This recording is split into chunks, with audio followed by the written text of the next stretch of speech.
Fala galera, continuando a nossa aula de redes de computadores, agora a gente vai falar sobre a identificação, né? Consequentemente vocês vão entender o funcionamento, né, do meio de transmissão. Então não comecem essa aula, a parte 2 de rede de computadores, se você não viu o que é rede de computadores, quais são seus tipos, tá? E entender todo o conceito básico para você continuar nessa segunda parte, tá bom? Então nessa segunda parte a gente vai começar a falar sobre identificação. E para ficar bem tranquilo, para ficar de forma didática, eu vou fazer uma pergunta para vocês. Como que o governo, né, seja estadual, seja federal, seja na esfera municipal, sabe que você existe? Tá? Ah, eu estou vivo, professor. Não. O governo ele sabe que você existe por causa do seu CPF.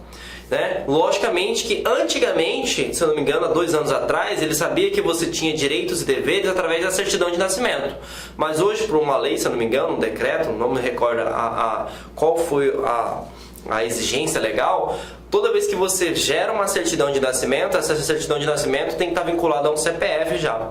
Então o que acontece? O governo ele sabe que você está vivo graças ao seu CPF. Tá? Então, logicamente, se você está vivo, né, você tem direitos e deveres. Se você não tem CPF e certidão de nascimento, com todo respeito, você não tem direito nem a morrer, porque você é um indigente. E professor, por que você está fazendo isso? Porque preste atenção, com certeza você já ouviu falar da palavra IP. Mas o que é o IP? O IP nada mais é que uma identificação na rede, é um endereço na rede de computadores, tá? Então, para você estar conectado na internet, você precisa de ter um IP. Para você estar conectado, por exemplo, na empresa na qual você trabalha, você tem que ter um endereço de IP. Por exemplo, para o meu smartphone estar configurado ao meu smartwatch, eu preciso de ter um endereço de IP. Então, se cair no concurso público, o que seria IP? IP seria uma identificação, um endereço lógico, um endereçamento, tá? E para que você conecte em qualquer tipo de rede, tá, galera? Pode ser intranet, extranet, internet, tudo bem? Agora, nós precisamos ficar atentos que quando se trata sobre endereço IP, ele pode cobrar um endereço IPv4 e pode também cobrar um endereço IPv6. E a primeira coisa que eu vou falar para vocês é o seguinte: por que tem duas nomenclaturas, professor João Kleber? Porque o endereço IPv4, ele foi o primeiro criado, tá? Lá no final ou meados de 2013, acabou as combinações possíveis. E aí o que eles precisaram criar? Uma nova combinação de números, né, e caracteres, que é na parte de texto, né, para aumentar a quantidade de IPs disponíveis. Se não tivesse criado a nomenclatura de IPv6, hoje você não poderia conectar na internet. Pegando um pouquinho de aula de geografia, por exemplo, hoje nós temos aí aproximadamente 8 bilhões de pessoas no mundo. Só que uma pessoa pode ter 4 dispositivos. Então a gente está trabalhando aí em 30 bilhões, 50 bilhões, não tem um número exato ainda, de dispositivos conectados na internet. E o IPv4 só consegue chegar no máximo a 4,2 bilhões. Então, por isso que criou o IPv6. Para ficar mais fácil e ser didático, hoje no Brasil a gente tem uma placa chamada Mercosul. E aí algumas pessoas falam assim: poxa, o governo criou essa placa só para aumentar o imposto, só para a gente ter que pagar. Mas a ideologia não é isso. A ideologia é o seguinte: as combinações possíveis de placa acabou. Por isso, se você olhar a placa Mercosul, no meio dos 4 números vai ter mais um outro dígito, que é uma letra. Consequentemente, aumentou as combinações possíveis. E aí o IPv4, ele trabalha com números decimais. O que são números decimais? São números que são de 0 até 9. Por isso que é decimal. Já o nosso amigo IPv6, para concurso, trabalha com números hexadecimal. O que é um número hexadecimal? Esse hexa que significa 6 letras. O que seriam as letras? De A até F. Então, A, B, C, D, E, F. 6 letras. E o decimal é a mesma coisa aqui. Você vai ter números de 0 até 9. Perfeito? Então, o hexadecimal, você vai ter 16 combinações possíveis. Enquanto o nosso amigo, o IP lógico, só vai ter 10. E aí algumas coisas são importantes, tá? O número hexadecimal, ele pode ser dividido em blocos ou 8 partes. Até 8 partes. E cada parte você pode perceber que é 1, 2, 3, 4, 5, 6, 7, 8. São divididos em números decimais, ou hexadecimal, perdão. E aí ele pode ter até 4 combinações. Por isso que hoje, para vocês terem uma noção, gente, o IPv6, eu nunca tinha visto esse número, tá? Confesso para vocês, eu fui descobrir depois que eu comecei a montar o material. Ele pode chegar a 1 cadecilhão. Para quem não tem noção de matemática, 1 milhão tem 6 dígitos, 1 bilhão tem 9 dígitos, 1 trilhão tem 12 dígitos, 1 cadecilhão tem 32 dígitos. Eu nem sei como é que conta isso, mas os cientistas falam que é tanto IP no mundo que se fosse colocar um IP do lado do outro, daria 7 voltas no planeta Terra.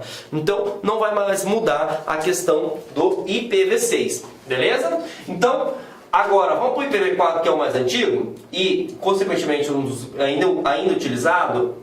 Você tem 4 partes, tá? E eu quero que tu marque um asterisco no IPv4, que o IPv4 ainda é muito cobrado. E ele cobra também para vocês como ele é formado. Então, eu vou abrir aqui um slide branco para a gente entender como é que ele pode cobrar. Vou apagar aqui. E vamos lá, galera. O IPv4, de longe, o mais cobrado, então tu marca o asterisco aqui. Ele tem 2 regras básicas. A primeira regra: os números, as combinações possíveis podem ser de 0 a 255. Perfeito? E segundo, ele é dividido em até 4 blocos ou 4 partes. Vou te dar um exemplo. 10.0.0.1. A banca pode perguntar, a partir dos conceitos de redes de computadores, este aqui é um IP válido? E aí a gente vai falar o seguinte, vamos ver se é válido. Primeiro, ele é dividido em 4 partes? Vamos ver. Primeira parte, segunda parte, terceira parte, 4 partes. Então a primeira regra foi alcançada. Qual é a segunda parte? Cada bloco ou cada parte tem que estar entre 0 a 255. Aqui está entre 0 a 255? Está. Aqui está entre 0 a 255? Está também. Aqui está entre 0 a 255? Está também. E aqui está entre 0 a 255? Está também. Tá bom? Professor, me dá um exemplo de um IP errado aí? Claro que eu te dou. 192.168.100. E vou te dar este também, ó. 192.257.10.10. Beleza? Então vamos para o primeiro exemplo errado.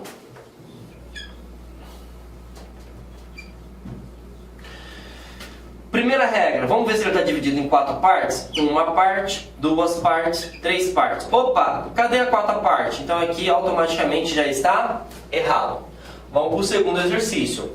Primeira regra, vamos ver se ele está dividido em 4 partes. 1 parte, 2 partes, 3 partes, 4 partes.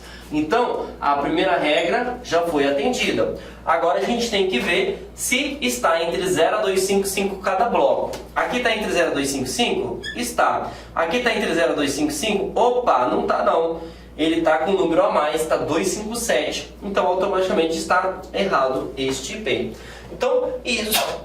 Desculpa, gente. Isso seria as combinações possíveis. Agora, uma coisa que é importante. Se você estiver fazendo um concurso para a Polícia Federal ou para carreiras fiscais, né, ou para carreiras tribunais, a banca, se for uma banca pesada, um CESP, uma FGV, um FCC, ele pode exigir mais. Ele pode perguntar, já sei que você sabe como é que funciona o IP.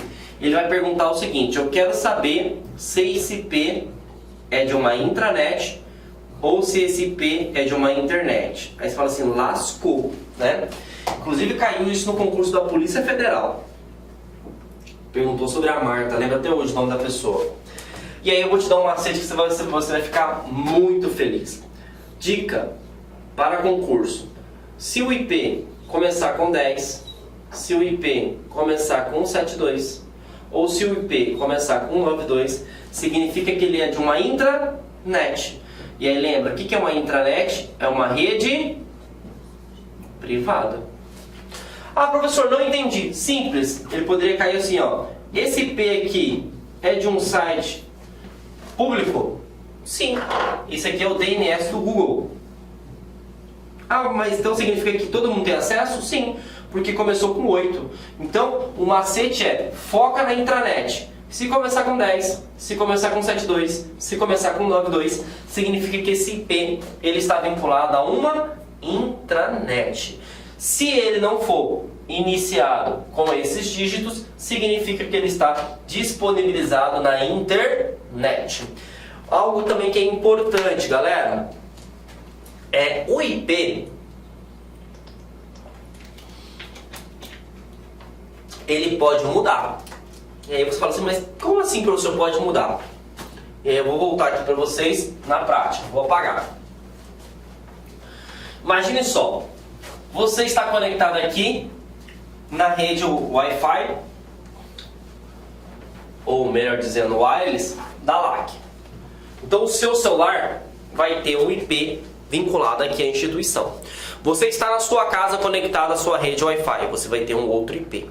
Você está no seu trabalho ou no órgão que você trabalha, você tem um outro IP. Ah, eu faço faculdade ainda, estou na universidade, você vai ter outro IP.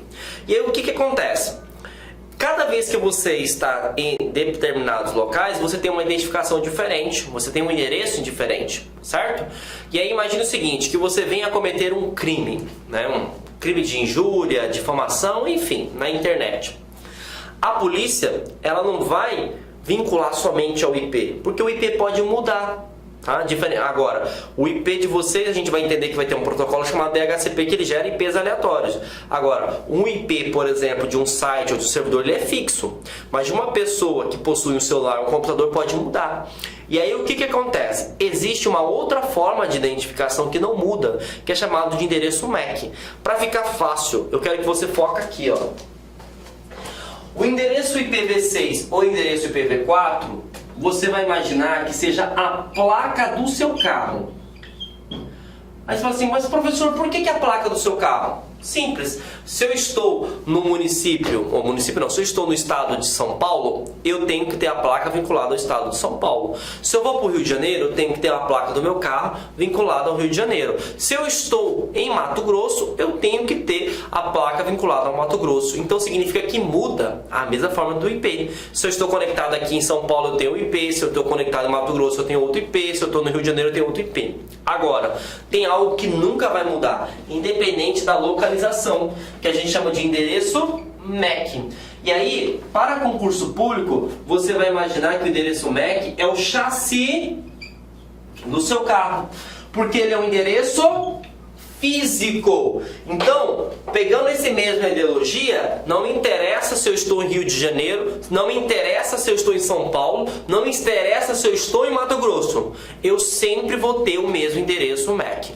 Então a polícia vai fazer uma quebra de sigilo telefônico, vai vincular a conexão com aquele IP e automaticamente vai estar vinculado com aquele endereço MAC. Se ele mudar de localização, ele também vai ter o mesmo endereço MAC. Então se o cara comete um crime, uma pessoa comete um crime, ele tem que pegar o seu aparelho, queimar, jogar fora e partir para o outro. Por quê? Mesmo que ele mude a configuração de IP, o endereço MAC sempre vai ser o mesmo. Perfeito? Agora, o endereço MAC, ele também pode cobrar a sua composição. Como é que é a sua identificação? Então me acompanha aqui, galera. O endereço MAC, ele é composto por 6 pares. Então aqui não é blocos mais, 6 pares de números. Então essa é a primeira parte, 6 pares. E a segunda parte é que os números são hexadecimal, que a gente pega a mesma ideologia. O que é o número hexadecimal? Hexa significa que pode ser letras de A até F, decimal significa que pode ser de 0 até 9. Então esse aqui, ó, é o exemplo de um notebook meu. Então aqui eu tenho 1, 2, 3, 4, 5, 6. 6 pares. E aí aqui eu tenho números, correto, números, correto, números, correto. Ah, aqui tem letra, mas está de A até F? Tá. Números, aqui tem letras e números, mas está de E, de A até F? Tá também. Então aqui é um tipo de endereço MAC válido. Perfeito?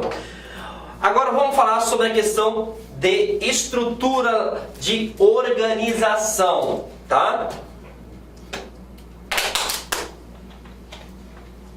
Galera, é o seguinte, quando você trabalha, tá, com a questão de redes de computadores, normalmente quando você fala com alguém que não tem conhecimento, a pessoa fala assim, ah, fulano de tal cometeu um crime, xingou, né? Agora tem questão de preconceito, homofobia, né? Xenofobismo, enfim. E a pessoa fala assim, ah, não vai dar nem nada, né? Porque a internet, as redes de computadores é uma terra sem lei. Não é assim as coisas não, tá? Por quê? Você pode ser julgado e você pode ser penalizado. E aí eu vou fazer uma associação para ficar algo fácil para ti, tá? Quando você faz um concurso público, você precisa entender sobre uma disciplina chamada Direito Constitucional. O que é o Direito Constitucional? Ele vai falar o que é uma lei e depois ele vai falar o que é a Constituição Federal. Perfeito? O que é uma lei? Uma lei é uma normativa. Você gostando ou não, você tem que seguir. Quando fala sobre Constituição Federal, é um conjunto de leis, né? A gente chama de Carta Magna. Então vai ter todas as orientações. E aí todas as leis, seja de esferas municipais, estaduais, elas têm que estar a contento, têm que obedecer essa Carta Magna. Beleza? Por que eu estou falando isso para vocês? Porque se você souber disso, você vai tirar 10 no seu concurso. Por quê? Lei é uma normativa. Para a computação nós também temos leis, só que não se chama lei, se chama protocolo, tá? E assim como vocês têm a Constituição Federal para dar ordem e progresso ao nosso país, nós também temos a nossa Constituição Federal, que é o TCP/IP, tá? Professor, me dá um exemplo. Claro que eu te dou exemplo. Vou te dar um exemplo do mundo real e vou te dar um exemplo do mundo cibernético. Perfeito? Preste atenção. Nós estamos entrando no período de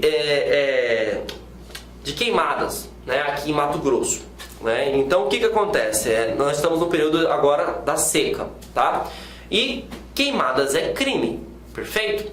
Então se eu vou lá, vou colocar um fogo, por exemplo, lá para queimar as folhas no quintal da minha casa e infelizmente pega fogo em tudo e vai passando para outras casas. Eu vou responder por crime ambiental, beleza?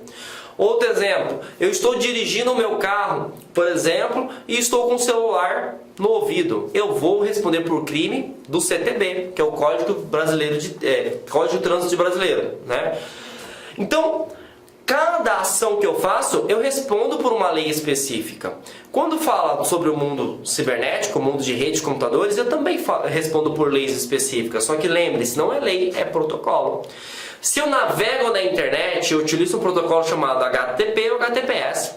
Se eu envio um e-mail, eu estou utilizando o protocolo SMTP. Se eu baixo um arquivo, eu estou utilizando o FTP. Olha que coisa fantástica. Então, para cada aplicação que eu faço nas redes de computadores, eu tenho um protocolo específico. E é isso que você precisa entender. Um protocolo é uma normativa para uma aplicação específica. Já o TCP/IP é os conjuntos de protocolo. São todas as regras, todos os protocolos juntos. Perfeito? Agora, vamos continuar o nosso estudo, tá? A nossa Constituição Federal, ela é de 1988 e não teve uma atualização, tá?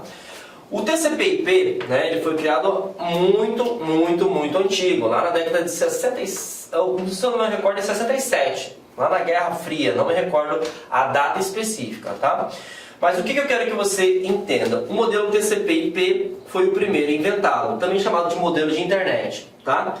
Só que ele tinha, digamos assim, ele não era detalhado, ele foi feito assim, de um modo, né, que naquele momento, naquela década, funcionava. Só que hoje a gente tem muita mais regras, a gente tem muitos mais fabricantes, né? E quando fala de protocolo, gente, os fabricantes de equipamentos, seja de smartphone, seja para qualquer dispositivo que conecta à rede, ele tem que seguir essas regras, gostando ou não. E aí eles viram muitas dificuldades de entender, né? Que nem a Constituição Federal, tem muitas brechas, né? E precisa ser atualizadas. Por isso que existem as emendas constitucionais. Por que a ideia de emenda? Juntar. E aí ele falou assim, não, vamos criar um modelo mais adequado, mais estudado, mais detalhado. E aí surgiu o modelo OSI. Tá? E aí, para você entender esse conceito, eu quero que você leia ao contrário. Se chama ISO. E aí eu vou fazer uma pergunta bem interessante para vocês, galera. Quando alguém fala para você o seguinte, ó, eu comprei esse smartphone e ele tem uma certificação ISO. Eu fui naquele hospital e ele tem uma certificação ISO. O que significa isso na prática? Que ele tem padrão de qualidade. O que é ISO? ISO é uma organização não governamental que estuda, tá? Seja mecanismos de produção, desde a parte de fabricação, de processos, até a parte do equipamento ou do produto específico. E aí ele vai falando, ó, isso assim tem que fazer isso, isso, isso, isso. Então você trabalha com boas práticas. Então o que acontece? O modelo OSI, ele foi estudado, detalhado, para que nós possamos ter a melhor conexão com as redes de computadores. E aí a primeira pergunta que já aconteceu, tá? Ele fala o seguinte, o TCP/IP, uma pergunta bem besta, falou bem assim, ó. O modelo TCP/IP, também conhecido como modelo internet, foi o primeiro, né, tipo de estrutura para controlar as conexões de rede de computadores. Ok. Com o tempo, ele precisou ser melhorado ou atualizado e para isso criou-se o modelo Wi-Fi.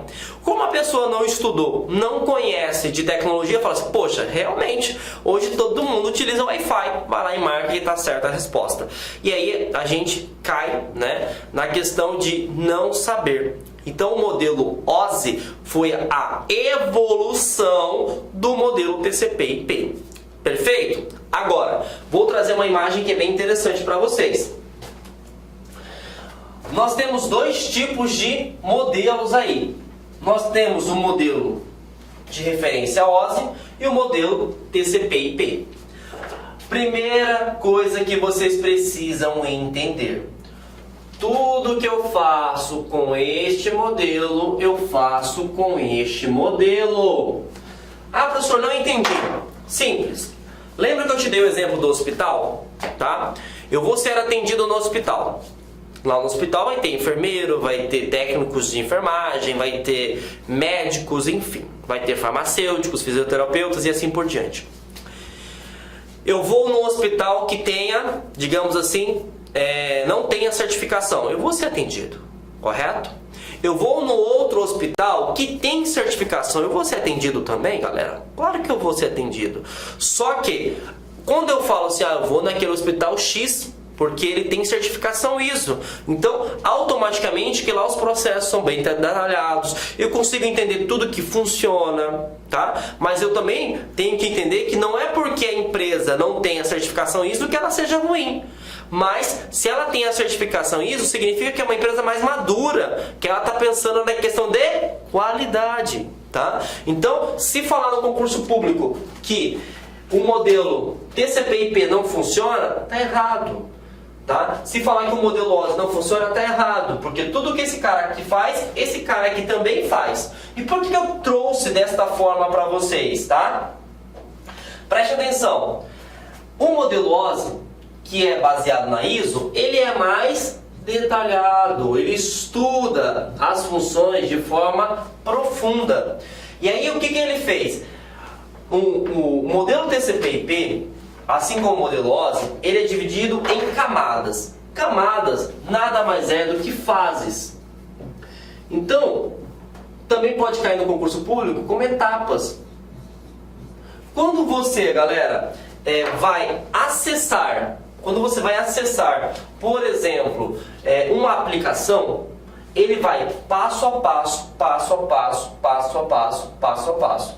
Então a informação não é assim, ó, saiu do meu celular, já está lá no servidor da LAC. Não, ele segue um rito, ele segue um fluxo, ele segue uma camada.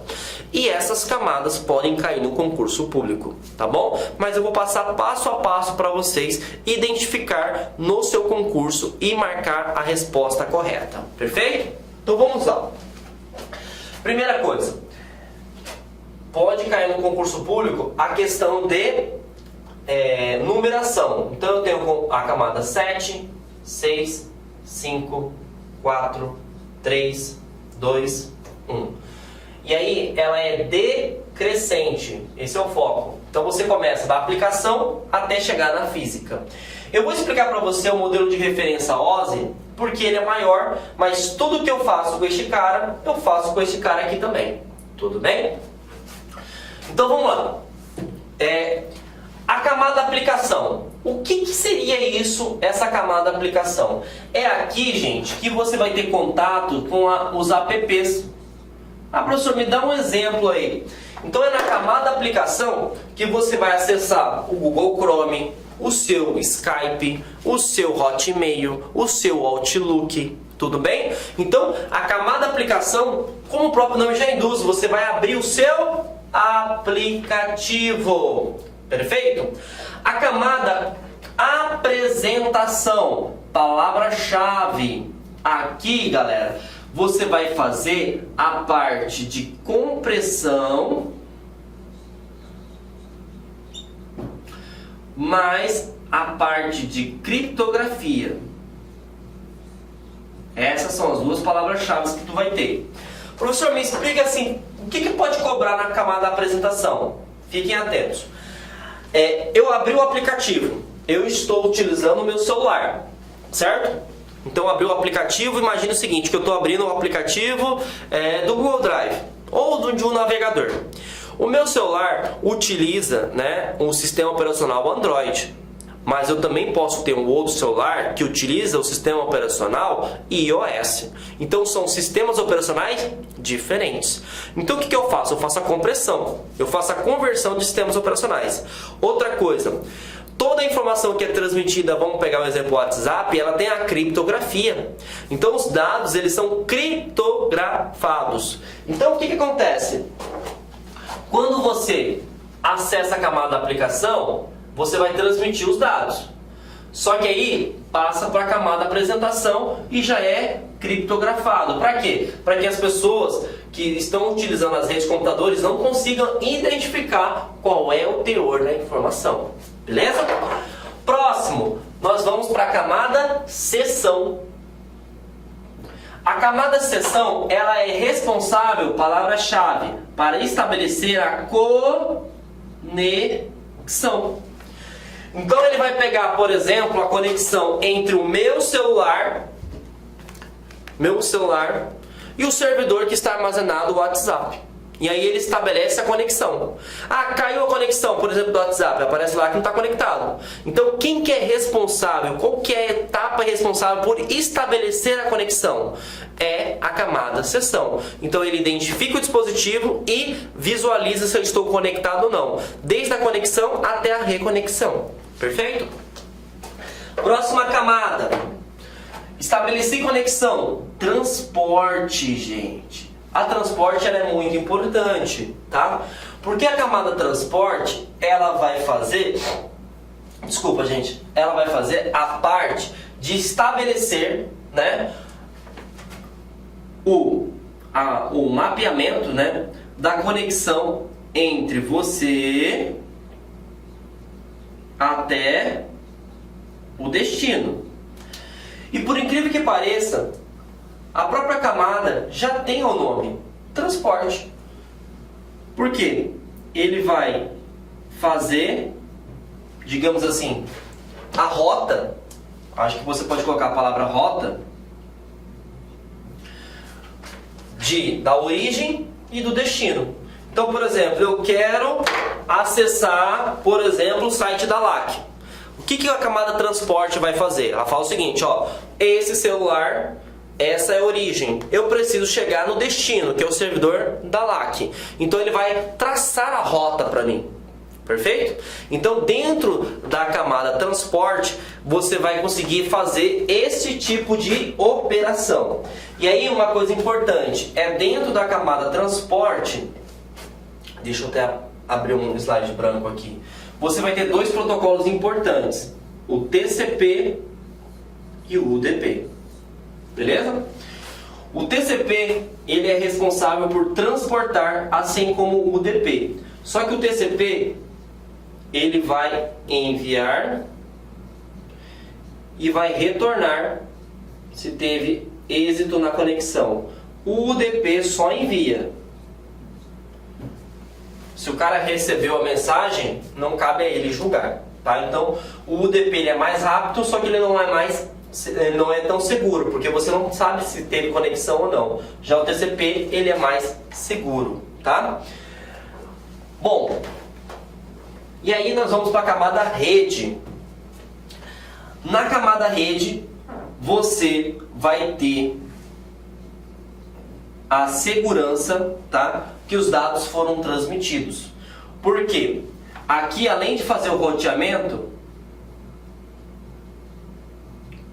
ele vai validar se a transmissão foi realizada com sucesso. Então é dentro da camada rede que você verifica, tá, se foi transmitido com sucesso. Eu esqueci de falar outra coisa importante. Dentro da camada transporte, você vai fazer a rota. Só que para estabelecer a rota, todas as camadas anteriores precisam estar com o seu fluxo, né, ok. Então eu não consigo, por exemplo, estabelecer uma rota se eu não conheço quem é a pessoa, então, se eu não estabeleci a sessão, se eu não consigo saber quem é o sistema operacional, ou se vai ter que criptografar não os dados, ou se o cara abriu o aplicativo. Então é dentro de transporte. Isso aqui também é importante, eu tinha me esquecido, tá? E a rede é, digamos assim, o cara que vai fazer assim, ó, checklist. Enviou, recebeu? Opa, beleza. Para verificar se enviou ou recebeu, ele tem que ir lá no local de origem e validar se foi recebido ou não, né? Na verdade, origem e destinatário. Então ele valida, ele cria o endereçamento de IP, o IP que envia, o IP que recebe e vai validar. Recebeu? Recebi. Então ele retorna trazendo a resposta positiva. Perfeito? E a camada dados. Fiquem atentos que alguns concursos podem cobrar também a palavra, vou até colocar aqui a palavra enlace. Ela é responsável por fazer o endereçamento.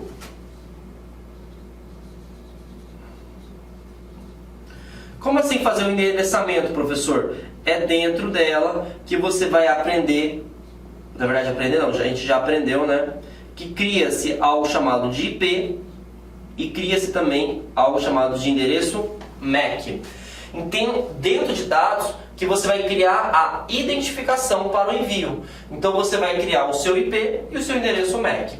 E por último, nós temos a parte física. Como o próprio nome já fala, na camada física, você vai falar que tipo de comunicação vai ser.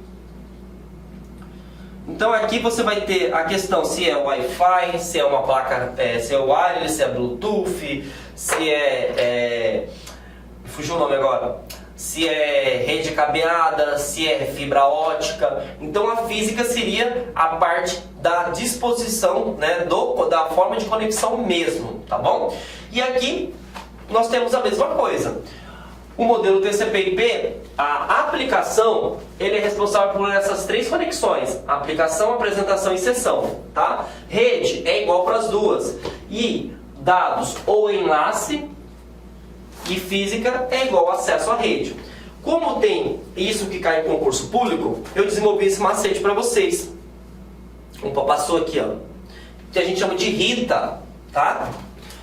Então, se falar para vocês o comparativo de camadas, lembre-se da Rita. Ah, professor, por que lembre-se da Rita? Vou te explicar. Rede é igual a camada 1 e 2. Então, física ou enlace. Lembrando que enlace também pode ser chamado de dados, tá? Internet. Então, você vai ter a camada de redes, perfeito? Transporte é a mesma, vai ser transporte. Aplicação, você também vai ter a sessão, você vai ter a apresentação e você vai ter, opa, tá aqui do lado, a aplicação. Então, aqui tem o mnemônio para facilitar, tá? Então, lembrando, tá? Deixa eu retornar aqui. Nós temos aqui um modelo de referência OSI, um modelo de TCP/IP. Lembrando que esse aqui é muito focado para pesquisa, né? Por quê? Porque tem um padrão de certificação, tem um padrão de credibilidade. Até porque quem criou o OSI foi a ISO, perfeito? E tudo que eu faço aqui, eu faço ali, tá? Agora que a gente falou sobre a questão de protocolos, é importante que vocês compreendam sobre isso aqui, ó. Existem alguns protocolos que de longe sempre vão cair em concurso público e a gente precisa ficar atento, tá? Bom, vamos lá. O primeiro protocolo que a gente vai falar é o HTTP, beleza? Então já falei para vocês sobre a Constituição Federal, que é o modelo TCP/IP e o modelo OSI. E aí lembrando que o modelo TCP/IP foi o primeiro inventado, o modelo OSI é um mais estudado, mais detalhado. Só que lembrando, todas as leis têm que seguir a esses dois modelos, perfeito? E aí o primeiro protocolo que nós vamos estudar é o HTTP. O HTTP ele é responsável por conectar na internet, então você acessa sites e sistemas. Fiquem atentos. O HTTP, ele navega na internet de forma geral. Então ele não tem, digamos assim, um garantidor se ele é seguro ou não. Por isso, existe um outro protocolo chamado de HTTPS. Esse cara tem um S no final. E por isso, quando você acessa um site que tem HTTPS, ele tem um cadeado. Só que esse cadeado, você precisa saber o nome que está aqui dentro, que é chamado de certificado digital.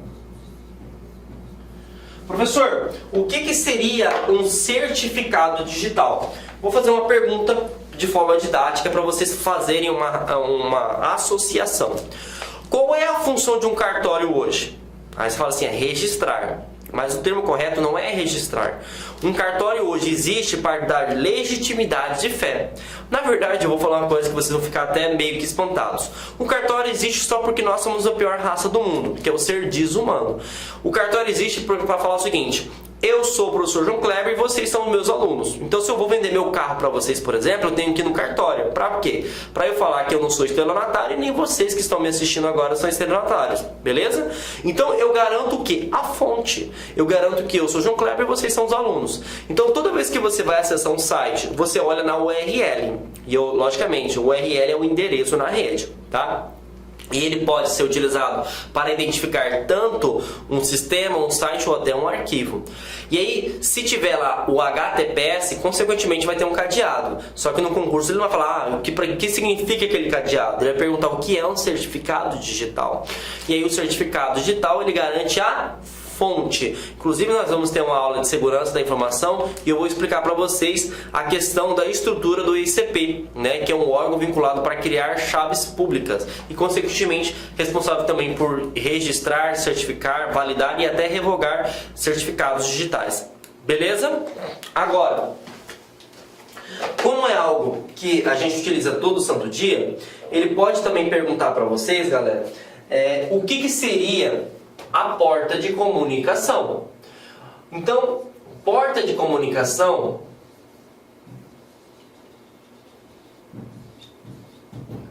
é uma forma de identificação. Por exemplo, você pode tentar me identificar pelo meu nome, como também vocês podem tentar me identificar pelo meu CPF. Então, quando falar para vocês a porta do HTTP, sempre lembra de 80. Quando falar de HTTPS, sempre lembra de 443. Professor, não entendi. Foca aqui, ó. Se ele fala assim, ó, você, deixa eu pegar aqui, pegar um IP público, 200.100.243.2.443. Então, por exemplo, dessa forma aqui a gente está acessando via IP, mas nós poderíamos acessar também utilizando o textual, que seria o domínio URL. Então, por exemplo, https google.com.br. Lembrando que é só um exercício, tá? Esse aqui não é o IP do Google, só estou mostrando para vocês. Então aqui eu estou utilizando a forma textual, como também eu posso utilizar a forma através das portas, perfeito? Então fiquem atentos, o HTTP, se perguntar se é seguro, não. Por que ele não é seguro? Porque ele não tem o cadeado. E o que é o cadeado? Certificado digital. E o que o certificado digital garante? Ele garante a fonte, ele garante a fonte, perfeito? E ele pode ter perguntado também para vocês a porta do HTTP é 80, acima do HTTPS é 443, beleza? Bom, o próximo protocolo que nós iremos abordar, galera, é o DNS. Para você entender sobre o DNS, eu vou dar um exercício. Olá, meus amigos, minhas amigas, eu sou o professor Lac. E com muito prazer eu quero fazer um convite muito especial para você. Você que assistiu essa videoaula é uma videoaula demonstrativa do nosso site Lá Concurso. Eu estou aqui para te convidar para estudar comigo aqui na Lá Concursos, fazer o nosso curso completo, atualizado, ponto a ponto, para o concurso do Bampará 2024-2025. Garanto para você, se você estudar pelas nossas videoaulas, se você estudar pelo nosso método, eu tenho absoluta certeza que você terá reais chances de aprovação nesse concurso. Nós aqui da Lá Concurso, nós estamos no mercado há 15 anos e nesse período nós tivemos a oportunidade de atender todos os concursos de carreiras bancárias no Brasil e, claro, com milhares e milhares de aprovação. Professor, qual que é o valor do investimento? Acredite, pagamento único, o melhor custo-benefício do mercado, o melhor custo-benefício do mercado. Pagamento único de apenas R$ 199,90. Você vai ter acesso a esse projeto pedagógico fabuloso da Lá Concurso. Então, espero vocês aqui na LAC. Valeu, tchau, tchau.